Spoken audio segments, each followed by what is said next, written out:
ॐ सहना भवतु सहनौ भुनक्तु सह वीर्यं करवावहै तेजस्विनावधीतमस्तु मा विद्विषावहै।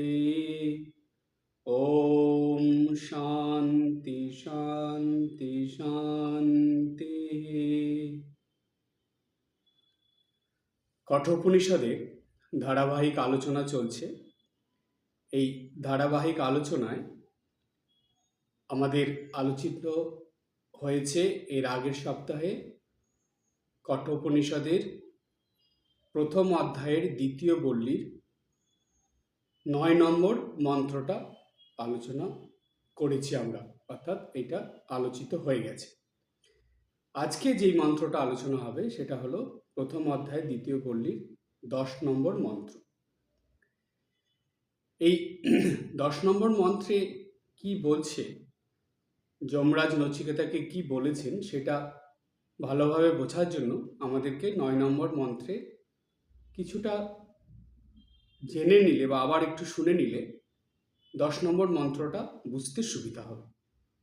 আমরা 9 নম্বর মন্ত্রে পেয়েছিলাম যমরাজ নচিকেতাকে বলছেন যে তিনি বললেন, অর্থাৎ যমরাজ বললেন যে দেখো নচিকেতা, এই যে আত্মতত্ত্ব, এই আত্মতত্ত্বটা কখনো যুক্তিতর্ক দিয়ে লাভ করা যায় না। কারণ এই আত্মতত্ত্ব খুব সহজ জিনিস নয়, এটা সাধনলব্ধ জিনিস। আর এটা কেমন জানো, উদাহরণ হিসাবে বলা যায় যমরাজের কথার পরিপ্রেক্ষিতে যে জাগতিক ক্ষেত্রে কি হয়, কোনো একটা খাদ্যবস্তু বা খাওয়ার জিনিস, সেই খাওয়ার জিনিসটার ঠিক স্বাদ কেমন সেটা না খেলে কিন্তু বোঝা যাবে না। অপরের কাছ থেকে শুনে আপনি যতই বুঝুন না কেন, আপনি কিন্তু তার স্বাদটা নিজে কখনোই পাবেন না। কেন? অপরের কাছ থেকে শুনে খাদ্যবস্তুর স্বাদ গ্রহণ করা যায় না। ঠিক তেমনি আত্মতত্ত্ব অপরের কাছ থেকে শুনে আত্মতত্ত্ব উপলব্ধি করা যায় না, আত্মতত্ত্ব বোঝা যায় না।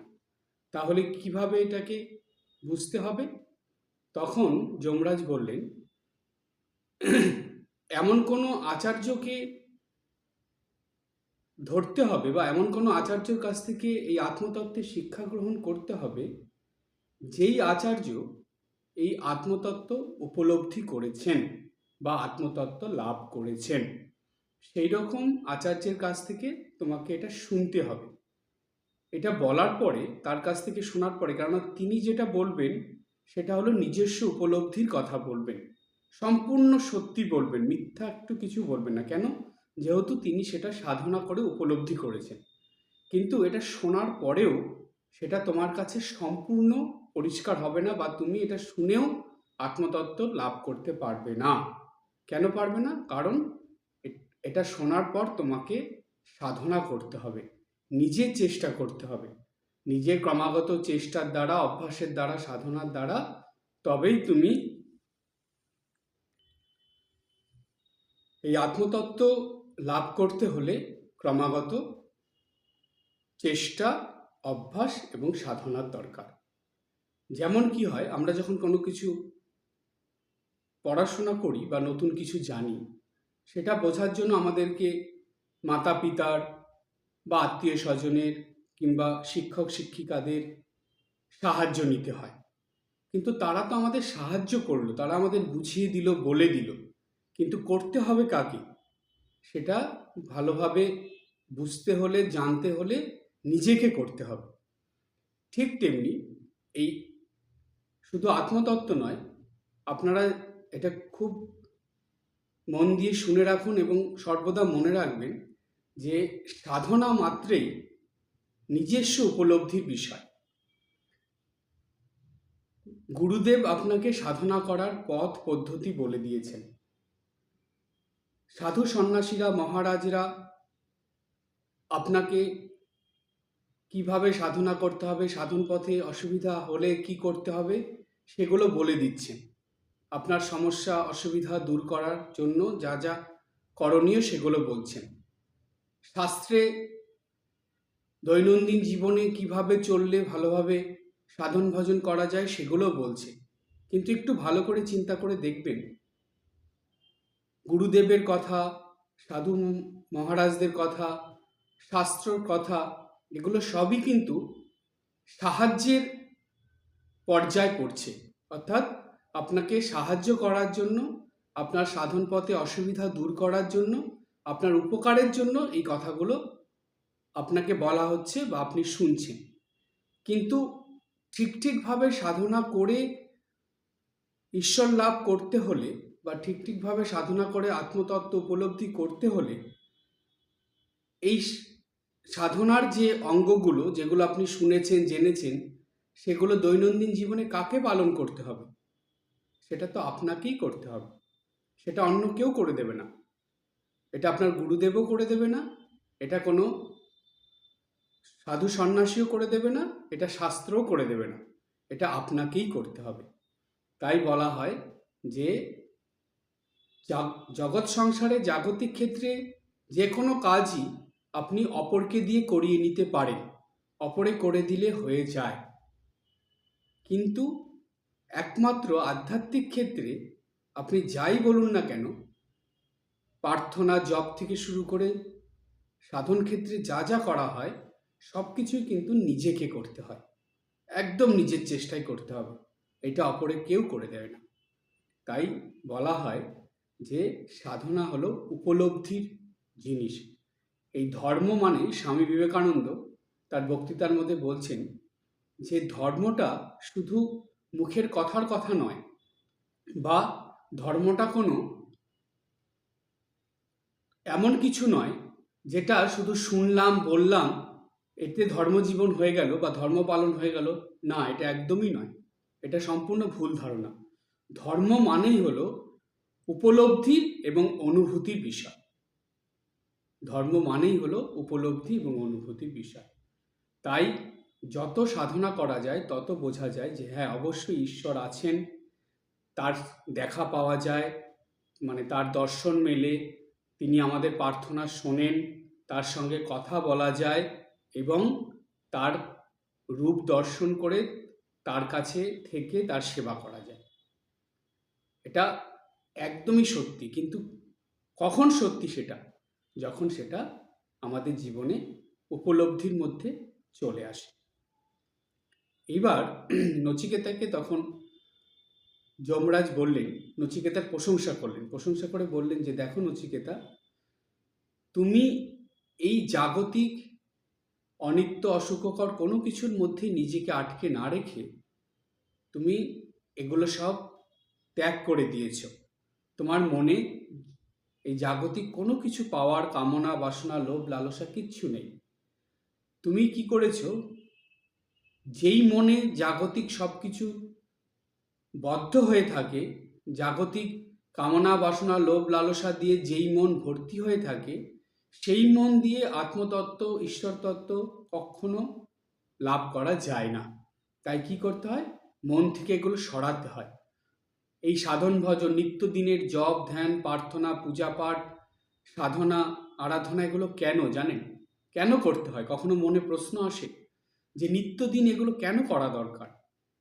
তার কারণ এই মনের ভিতরে যে সকলগুলো মৌমাছির চাকের মতন চাক ধরে রয়েছে, যে জাগতিক যে সকল কামনা, বাসনা, লোভ, লালসা, প্রলোভন, হিংসা, বিদ্বেষ, আসরিক গুণ যত কিছু মনের ভিতরে রয়েছে, সেগুলোকে ধীরে ধীরে সরিয়ে দেওয়ার জন্য এই সাধন ভজনের দরকার। জগতে এমন কোনো শক্তি নেই যে এই জাগতিক এই অনিত্য অসুখকর জিনিসগুলোকে মন থেকে সরিয়ে দেয়।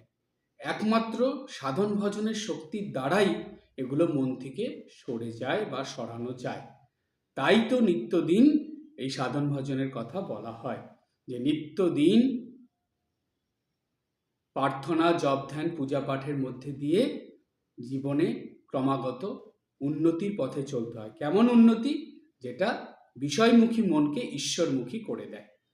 তাই নচিকেতার মনটা ছোটোর থেকেই ঈশ্বরমুখী ছিল, বিষয়মুখী ছিল না, কারণ সে জগতের কোনো কিছুর মধ্যে তার মনকে আটকে রাখেনি। এইরকম মানুষ খুব কম পাওয়া যায়, কোটিতে গুটি, যাদের ছোটোর থেকেই জাগতিক কোনো কিছুর মধ্যে মন থাকে না বা জাগতিক কোনো কিছুর মধ্যে মন যায় না। তারা শুধু পারমার্থিক জিনিসের প্রতি মন দিয়ে জীবনযাপন করতে চায়। তো নচিকেতা সেই রকম ছিল, তাই যমরাজ নচিকেতার এই গুণটাকে খুব পছন্দ করলেন এবং প্রশংসা করলেন নচিকেতার। বললেন, তোমার মতন এই রকম মনোভাবের যদি আরও কিছু শিষ্য বা আরও কাউকে পাওয়া যায় যারা এইরকম প্রশ্ন জিজ্ঞেস করবে এবং এইরকম শুদ্ধ পবিত্র মনের অধিকারী হবে, এইরকম তাদের উন্নত জীবন হবে, এইরকম যারা জাগতিক কামনা বাসনা মোহশূন্য হবে, সেই রকম মানুষ বা সেই রকম প্রশ্ন করার মতন মানুষ খুব দরকার। এইটা যমরাজ বলেছিলেন। এখন 10 নম্বর মন্ত্রে কি বললেন যমরাজ? এরপরে যমরাজ নচিকেতাকে বলছেন যে দেখো নচিকেতা, জানামি অহম সেবধিহি ইতি অনিত্যঃ। জানামি অহং সেবধিহি ইতি অনিত্য নহি অধ্রুবৈ প্রাপ্যতে হি ধ্রুবং তৎ। তত ময়া নাচিকেতঃ চিতঃ অগ্নিঃ অনিত্যৈ দ্রব্যৈ প্রাপ্তবান अस्मि নিত্যম। মোট 4টে লাইনে এই মন্ত্রটা। এই মন্ত্র 4টে লাইন। আমি স্পষ্ট উচ্চারণ করে ভেঙে ভেঙে লাইনগুলো বললাম। এটা সম্পূর্ণ একবার বলে নিলাম, যেটা আপনাদের মাথার উপর দিয়ে বা কানের পাশ দিয়ে চলে গেল। এখন এটা ঢুকাতে হবে, মাথায় ঢুকাতে হবে, কানের মধ্যে দিয়েও ঢুকাতে হবে। কিভাবে সেটা এবার সেই আলোচনার মধ্যে আসছে। প্রথমে যমরাজ বললেন যে জানামি অহম সেবধিহি ইতি অনিত্য। আমি জানি এই যে জাগতিক ধন সম্পদ, এগুলো কর্মফলের মতোই ক্ষণস্থায়ী। এই কথা প্রথমে নচিকেতাকে বললেন, প্রথম। দ্বিতীয়তে কি বললেন? দ্বিতীয় লাইনে বললেন, ন হি অধ্রুবৈ প্রাপ্যতে হি ধ্রুবম তৎ।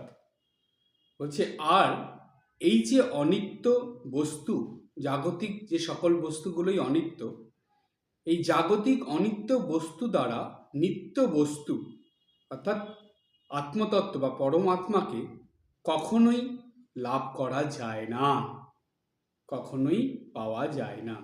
এটা হলো দ্বিতীয় নম্বর লাইনে বললেন। 3 নম্বর লাইনে কি বললেন? তত ময়া নাচিকেতঃ চিতঃ অগ্নিঃ।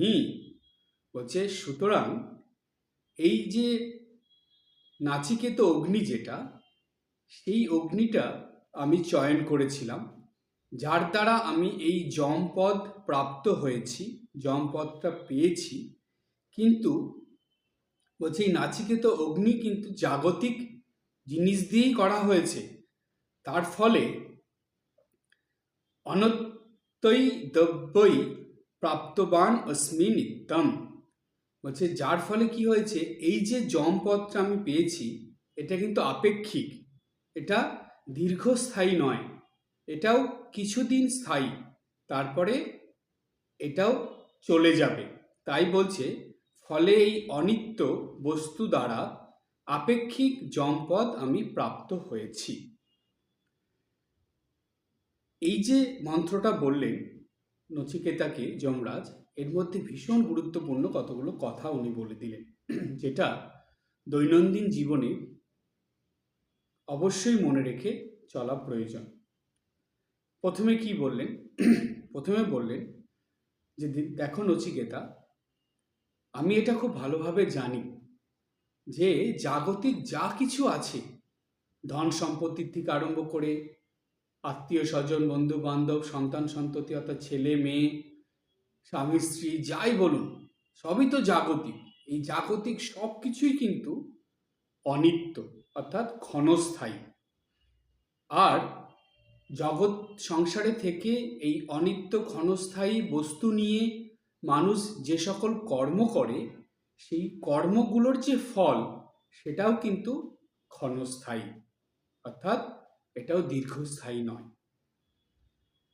কেন নচিকেতাকে এই কথা বললেন? কারণ দেখুন, একটু আমরা এই কর্মের ব্যাপারটা একটু বুঝি।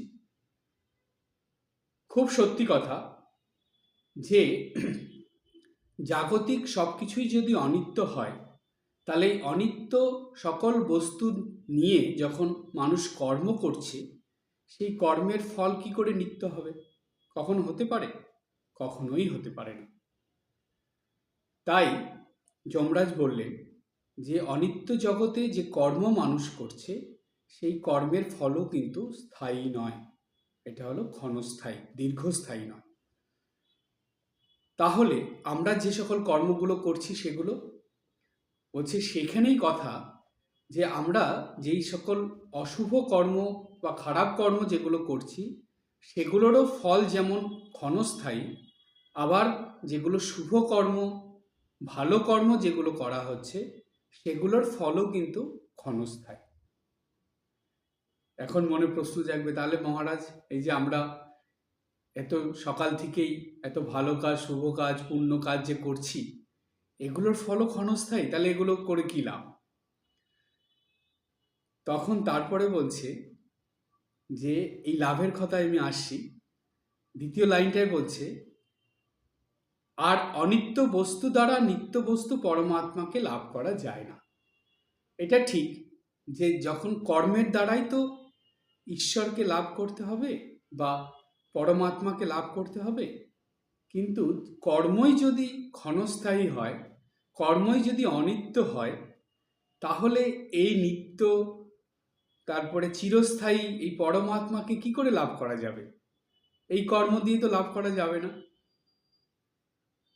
তো কঠিন ব্যাপার, তাই না? সত্যি তো তাই, একটু ভালো করে ভেবে দেখুন। যদি কর্মের ফল অনিত্য হয়, ক্ষণস্থায়ী হয়, তাহলে সেই কর্মের ফল দ্বারা নিত্য চিরস্থায়ী ঈশ্বরকে কি করে লাভ করা যাবে? সম্ভব নয়। তারপরে আবার যমরাজ বলছেন, তত মায়া নচিকেত চিত অগ্নিহি, কিন্তু তা এরপরেও আমি এই জাগতিক সকল কিছু দিয়ে নাচিকেতা নামে যে অগ্নি যেটা চয়ন করেছিলাম, সেই অগ্নি চয়নের দ্বারাই কিন্তু এই যমপদ প্রাপ্ত হয়েছি, মানে যমপদ পেয়েছি, মানে যমরাজ হয়েছি। তারপরে বললেন যে যমরাজ হওয়ার পরেও আমি এটা জানি, যেহেতু জগতে অনিত্য কর্ম করে অনিত্য কর্মের ফল প্রাপ্ত হয়েই এই যমপদ আমি পেয়েছি, সুতরাং এই যমের যে পদ, যে যমপদ আমি লাভ করেছি, সেটা কিন্তু দীর্ঘস্থায়ী নয়, এটাও একদিন চলে যাবে। কথাটা কত সুন্দর দেখুন। তাহলে পরমাত্মা কি করে লাভ হবে? তাহলে কি কর্ম না করেই লাভ হয়ে যাবে? না, কর্ম তো করতেই হবে। কত রকম প্রশ্ন মনের ভিতরে আসছে, এই প্রশ্নগুলোর উত্তরে আমরা যাব। এখন প্রশ্ন হলো যে এই যে জানলাম আমরা যে এই অনিত্য জগতে অনিত্য বস্তু দিয়ে যাই কর্ম করা হোক না কেন, বা যে সকল কর্মই আমরা করি না কেন, তার যে ফল সেটা ক্ষণস্থায়ী বা অনিত্য। তাহলে প্রশ্নটা এটাই যে আমরা যে যে ক্রমাগত শুভকর্ম করে যাচ্ছি, ভালো কর্ম, প্রতিদিন প্রার্থনা করছি, জপ করছি, পূজা পাঠ করছি, সেবা কর্ম করছি, তাহলে এগুলোর তো ফল তো ক্ষণস্থায়ী হবে। তাহলে এই অনিত্য ক্ষণস্থায়ী কর্মফল দিয়ে কি আমরা ঈশ্বরকে লাভ করতে পারবো? আমরা কি ঈশ্বর দর্শন করতে পারবো? এটা কি সম্ভব? তখন তার উত্তরে শাস্ত্র বলছে, হ্যাঁ, এটার দ্বারাই সম্ভব। কিভাবে? বলছে যে মানুষ যদি এটা ভেবে নেয় যে কর্মফল যেহেতু ক্ষণস্থায়ী অনিত্য, তাই আমরা ক্রমাগত অশুভ খারাপ কর্ম করে যাই না কেন, আমাদের ইচ্ছা মতন আমরা কারো কথা শুনবো না, যেমন মনে হবে সেইভাবে চলবো, সেরকম কর্ম করব, এগুলো তো বেশি দিন কর্মফল থাকবে না, করব কদিন পরেই কর্মফল নষ্ট হয়ে যাবে, তা আমরা করেই যাই। কিন্তু শাস্ত্র বলছে না, ভগবানের আরেকটা বিধান আছে। সেটা কি? বলছে তুমি যেই কর্ম করবে সঙ্গে সঙ্গে সেটার ফল তুমি পাবে না। কি হবে বলছে, এই কর্মের ফলটা সঞ্চিত হয়ে থাকবে, কিছুদিন থাকবে, সেটা হয়তো তুমি সঙ্গে সঙ্গে পাবে না, কিন্তু ওটা পাবে কিছুদিন পরে, কিছু বছর পরে ওটা তোমাকে পেতে হবে। তার আগে তুমি যেগুলো যেগুলো করেছো সেগুলো তুমি পাচ্ছ। এইবার বলা হলো যে তাহলে অশুভ কর্ম ক্রমাগত করলে সেই কর্মের ফলগুলো যে জমা হয়ে থাকবে সেগুলো তো একদিন নষ্ট হয়ে যাবে, এ তো স্থায়ী তো থাকবে না। বলছে না, সেগুলো নষ্ট হওয়ার আগে সেই কর্মফল হিসাবে তোমার জীবন কিন্তু ভালোর দিকে যাবে না। অশুভ কর্ম, খারাপ কর্ম করলে তার ফল হিসাবে তোমার জীবনে অশুভ খারাপই হবে। অশুভ খারাপ কি হবে বলছে, তুমি মনুষ্যত্ব থেকে পশুত্বে স্তরে চলে যেতে হবে, অর্থাৎ মনুষ্য জন্ম থেকে পশুত্বের জন্মে চলে যেতে হবে, এতটা খারাপ হতে পারে। তাহলে সেই তুলনায় শুভকর্ম, বলছে শুভকর্ম যখন ক্রমাগত জমতে থাকবে, সঞ্চিত হতে থাকবে, সেই কর্মের ফল হিসাবে তোমার জীবন মনুষ্যত্ব থেকে দেবত্বে চলে যাবে, অর্থাৎ তুমি মনুষ্যত্বের থেকে দেবত্বে পৌঁছে যাবে। আর যখন তুমি মনুষ্যত্ব থেকে দেবত্বে পৌঁছাবে তখনই তুমি দেবতাদের, দেবদেবীদের বা ভগবানকে, ঈশ্বরকে লাভ করতে পারবে, তার আগে পারবে না। তাহলে দেখুন, এই ক্ষণস্থায়ী বা অনিত্য এই যে কর্মফল, সেটাও কিন্তু মানুষকে একটা জায়গায় পৌঁছে দিচ্ছে। সেইখান থেকে মানুষ সেটাকে, অর্থাৎ তার পরম লক্ষ্যটাকে সে প্রাপ্ত করে নিচ্ছে বা অর্জন করতে পারছে, লাভ করতে পারছে। তাহলে কর্মফল ক্ষণস্থায়ী হলেও সেটা মানুষকে তার গন্তব্যস্থলে পৌঁছানোর জন্য সাহায্য করছে, তার উদ্দেশ্য লাভ করার জন্য সাহায্য করছে। যেমন আমরা সকলেই জানি যে আমাদের পিতা মাতা, বাবা মা, তারা সবসময় আমাদের সঙ্গে থাকবে না, তারা একদিন আমাদের ছেড়ে চলে যাবে। কিন্তু আমরা কি সেইটা ভেবে মা বাবার সেবা করা, তাদের দেখাশোনা করা, তাদের খেয়াল রাখা কি ছেড়ে দিই? নাকি আমরা জেনেও তাদের সেবা করি, তাদের আদর যত্ন করে রাখি, তাদের দেখাশোনা করি, তাদের খেয়াল রাখি? ঠিক তেমনি কর্মফল অনিত্য, অসত্য জেনেও সর্বদা কায় মনোবাক্যে শুভ কর্ম করে যেতে হবে। আর যত আপনি শুভ কর্ম করবেন কায় মনোবাক্যে, সেই কর্মের ফল সঞ্চিত হতে হতে এতটাই শুভ বা এতটাই ভালো হয়ে যাবে যে সেটা আপনার এই জীবনকে, অর্থাৎ এই মনুষ্যত্বে বা মনুষ্য জীবনকে ধীরে ধীরে দেবত্বে পরিণত করে দেবে। ঠিক এই জিনিসটাই যমরাজের হয়েছে। যমরাজ তিনি একজন দেবতা। যমরাজের আর একটা নাম হলো ধর্মরাজ, তিনি ধর্মের দেবতা। তো এই যে দেবতা, এই দেবতা যে হয়েছেন, দেবত্ব যে প্রাপ্ত হয়েছেন, তিনি কিভাবে হয়েছেন? এই মর্তধামে, এই জগৎ সংসারে এসে ক্রমাগত শুভকর্মের ফলে, জন্ম জন্মান্তর ধরে শুভকর্মের ফলে তিনি এই দেবত্বের পদ পেয়েছেন বা দেবত্বে উত্তীর্ণ হয়েছেন। কিন্তু যতদিন তার এই শুভকর্ম ফল থাকবে ততদিন তিনি এই দেবত্বের পদে, অর্থাৎ ধর্মরাজ হয়ে, যম দেবতা হয়ে তিনি অবস্থান করবেন। যখনই তার এই শুভকর্মের পুণ্যফল নষ্ট হয়ে যাবে, অর্থাৎ শেষ হয়ে যাবে, তখনই তিনি আবার এই মর্তলোকে তাকে জন্ম নিতে হবে, ফিরে আসতে হবে, আবার ক্রমাগত শুভকর্ম করে সেই দেবত্বের স্থানে পৌঁছতে হবে। তাই দেখবেন স্বামী বিবেকানন্দ তার বক্তৃতার মধ্যে পরিষ্কারভাবে বলেছেন যে এই যে দেবতাদের নাম আমরা শুনি বা জানি, বরুণ দেব, চন্দ্রদেব, ইন্দ্রদেব, সূর্যদেব, যাই বলুন না কেন, বলছে স্বামীজি বলছেন এগুলো এক একটা পদ, এগুলো এক একটা উচ্চ পদ, যেটা ক্রমাগত শুভ কর্মের দ্বারা, ভালো কর্মের দ্বারা, পুণ্য কর্মের দ্বারা এটা লাভ করা যায়। সেই শুভকর্ম, ভালো কর্ম বা পুণ্যকর্মের ফলশ্রুতি হিসাবে এই দেবত্বের পদ প্রাপ্ত হয়েছেন তারা। যতদিন এই পুণ্যকর্মের ফল তার সঞ্চিত থাকবে ততদিন তিনি এই দেবত্বের পদে থাকবেন। আর যখনই এই কর্মফল শেষ হয়ে যাবে তখনই তিনি ওই দেবত্বের পদ থেকে তাকে সরে যেতে হবে, আবার তাকে এই মর্তলোকে ফিরে আসতে হবে, জন্ম নিতে হবে, আবার শুভকর্ম করতে করতে সেই মনুষ্যত্বের থেকে দেবত্বের স্তরে উত্তীর্ণ হয়ে দেবত্বের পদ লাভ করতে হবে। এটাই হলো কর্মপ্রবাহ বা কর্মচক্র। এইবার বলছে যে আপনি বা আমাদের মনে এবার আরেকটা প্রশ্ন জাগবে, আচ্ছা এই ক্রমাগত পুণ্যকর্মের ফলে সে যে সূর্যদেব বা চন্দ্রদেব বা বরুণদেব বা যমদেব যেই পদই পান না কেন, সেই পদে কি তিনি সারাক্ষণ থাকতে পারবেন বা ক্রমাগত বছরের পর বছর থাকতে পারবেন?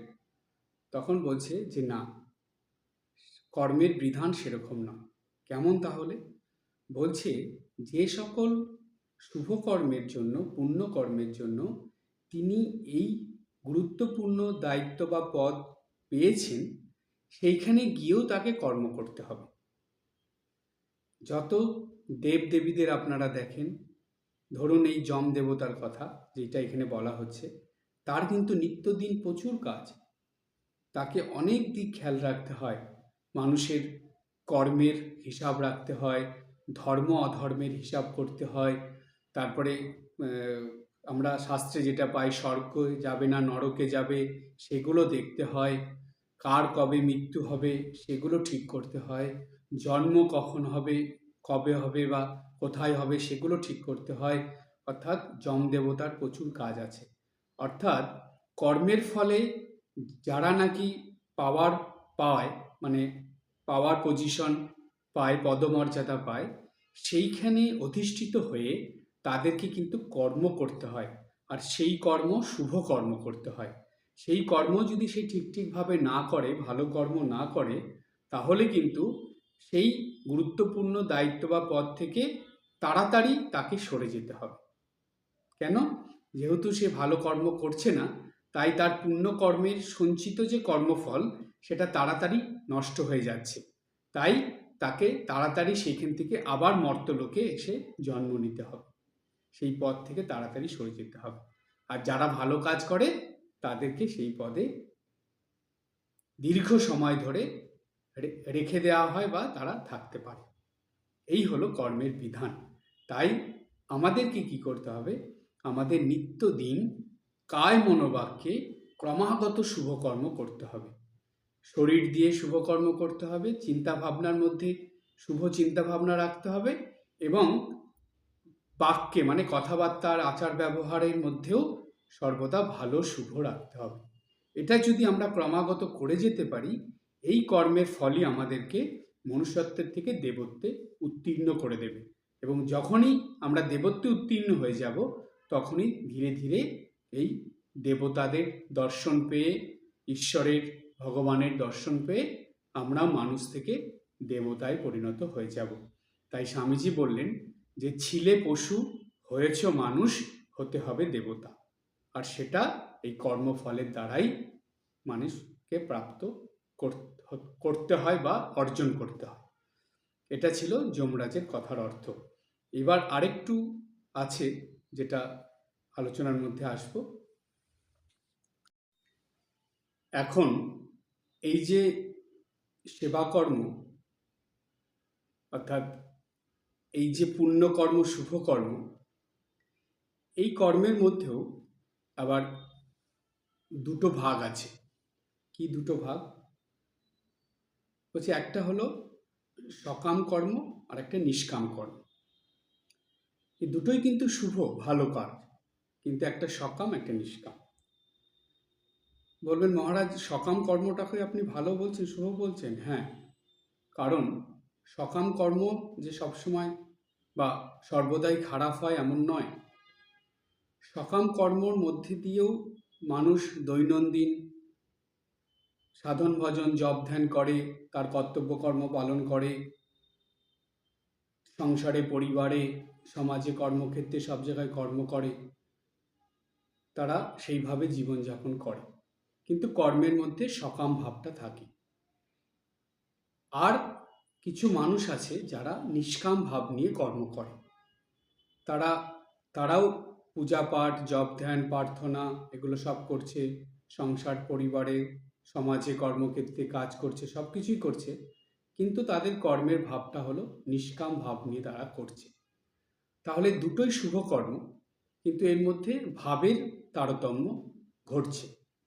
একটার মধ্যে সকাম ভাব থাকছে, একটার মধ্যে নিষ্কাম ভাব থাকছে। মানে সকাম মনোভাব নিয়ে কর্ম হচ্ছে, অপর ক্ষেত্রে নিষ্কাম মনোভাব নিয়ে কর্ম হচ্ছে। দুটোই যদি শুভ কর্ম হয়, তাহলে এই মনোভাব থাকলে তার ফলশ্রুতি হিসাবে কি হয়? তখন শাস্ত্র বলছে তার ফলশ্রুতি হিসাবে এটাই হয় যে আধ্যাত্মিক যারা আধ্যাত্মিক কথার মধ্যে থেকেও সকাম ভাব নিয়ে কর্ম করছে, তাদের আধ্যাত্মিক উন্নতি বেশি হয় না। তাদের হয়তো সাংসারিক, পারিবারিক, সামাজিক উন্নতি হচ্ছে, কিন্তু আধ্যাত্মিক উন্নতি তাদের হয় না। তারা গতানুগতিক আধ্যাত্মিকতার মধ্যে থেকে যায়। তারা দীক্ষার আগেও যেমন ছিল, দীক্ষার পরেও তেমন থেকে যায়। তাদের খুব বেশি জীবনে তারতম্য, পার্থক্য, উন্নতি আসে না। কেন? যেহেতু তাদের মনে সকাম ভাবটা থাকে। আর নিষ্কাম ভাব থাকলে কি হয়? নিষ্কাম ভাব থাকলে তাদের সাংসারিক, পারিবারিক, জাগতিক এইসব কর্মগুলো মোটামুটি চলে।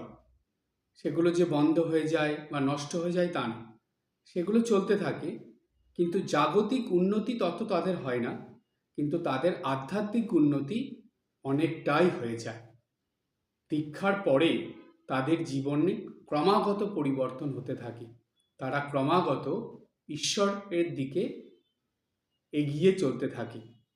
তখন তাদের জীবনে এই জাগতিক যে ভোগ সুখ, লোভ লালসা, মায়া মোহ, এগুলো ধীরে ধীরে কমে ঐশ্বরিক সুখ, শান্তি, আনন্দ, যেটাকে বলে দিব্য আনন্দ, সেগুলো তাদের ভিতরে আসতে থাকে। তখন তারা কিভাবে জীবনযাপন করে? তখন তারা সাধন ভজনের মধ্যে বেশি সময় অতিবাহিত করে জীবনযাপন করে।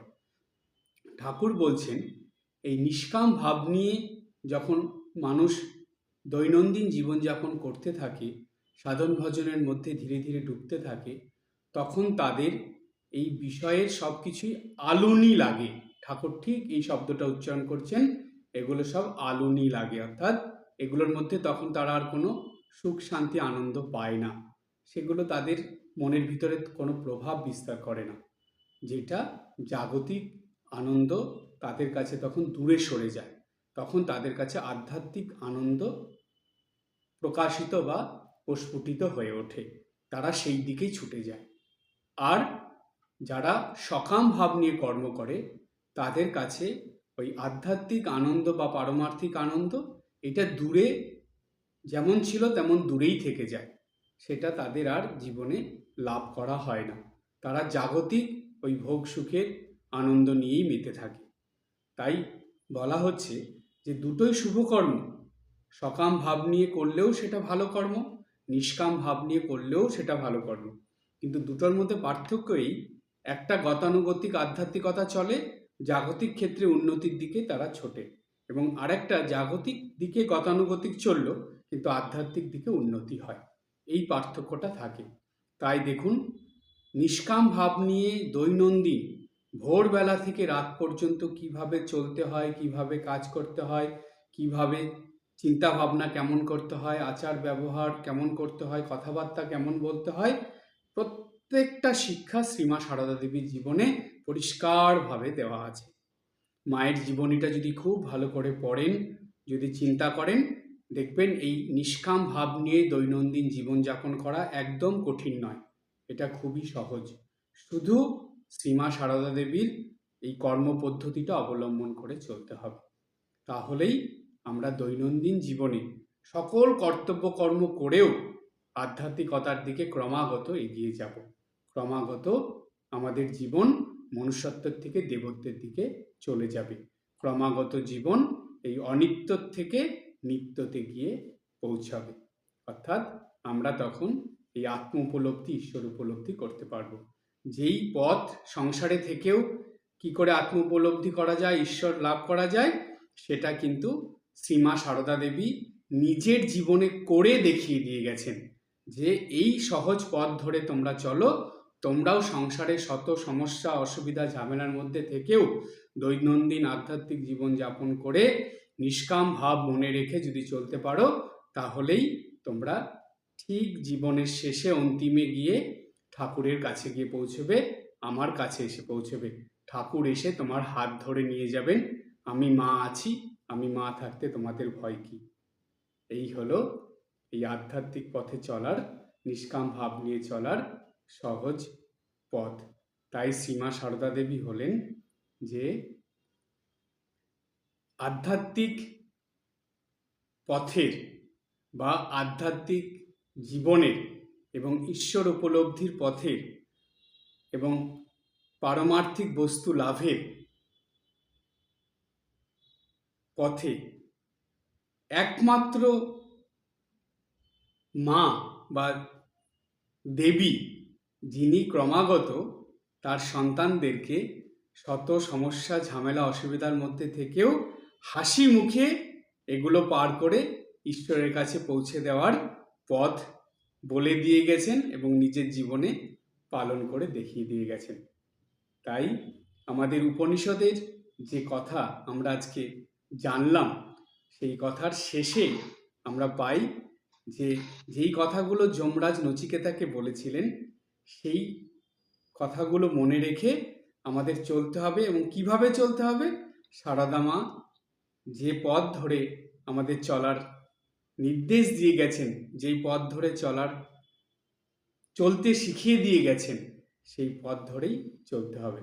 তবেই আমরা জীবনের অন্তিমে গিয়ে এই পরম তত্ত্ব বা আত্মতত্ত্ব লাভ করতে পারব, আর সেটা খুব সহজেই লাভ হয়ে যাবে। আজকে এই পর্যন্ত। সবাই ভালো থাকবেন, হাসি খুশি আনন্দে থাকবেন। ওম শান্তি শান্তি শান্তি। হরি ওম তৎসৎ। শ্রীরামকৃষ্ণার্পণমস্তু।